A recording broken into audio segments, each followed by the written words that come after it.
ये बाबा सुन सुन ये बाबा काय रे ये बाबा सुन सुन ये बाबा का हो गए आगे महीना सावन के आगे महीना सावन के हरेली आगे जी ए बाबा मोरो बर गेड़ी खपा दे जी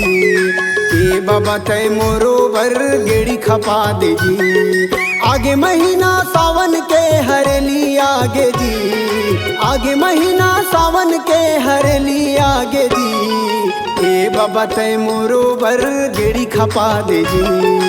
ए बाबा तय मोरो बर गेड़ी बना दे जी।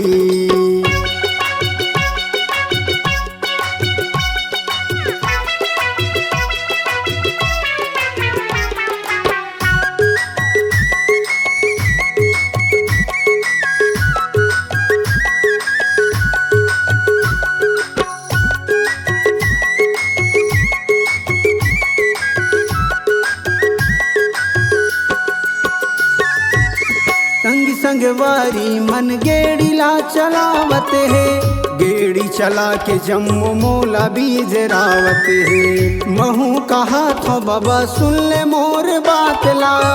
गेड़ी बना दे बाबा सिर तुन तय आजगा गेड़ी बना दे बाबा सिर तुन तय आजगा ए बाबा मोरो बर गेड़ी खपा दे जी ए बाबा तय मोरो बर गेड़ी बना दे जी।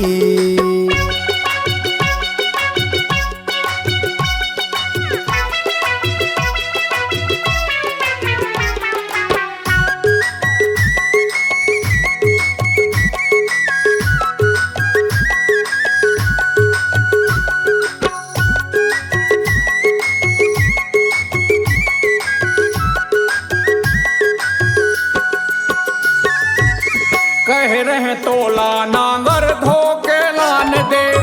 दईहान जाहूं तै लोंदी लसान दे साल बछर मा बाबा आथे तिहार हा बरसे पानी सावन के फुहार गा बरसे पानी सावन के फुहार गा ए बाबा मोरो बर गेड़ी खपा दे जी ए बाबा तय मोरो बर गेड़ी बना दे जी।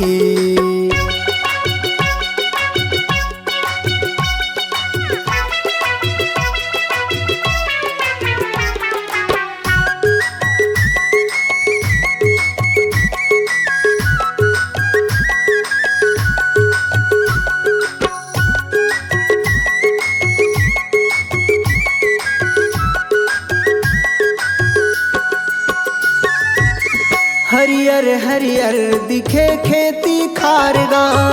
जुर मिल के हम मनाबो तिहार गा गेड़ी बनाहूं मैं हलान लकड़ी छाट के सोनतल रहबो माया दुलार बांट के सोनतल रहबो माया दुलार बांट के ए नाती तोरो बर गेड़ी बनाहूं जी ए नाती तोरो बर गेड़ी खपाहूं जी आगे महीना सावन के आगे महीना सावन के हरेली आगे जी ए बाबा मोरो बर गेड़ी खपा दे जी ए नाती तोरो बर गेड़ी बनाहूं जी ए नाती तोरो बर गेड़ी खपाहूं जी ए बाबा तय मोरो बर गेड़ी खपा दे जी ए नाती तोरो बर गेड़ी खपाहूं जी ए बाबा तय मोरो बर गेड़ी बना दे जी।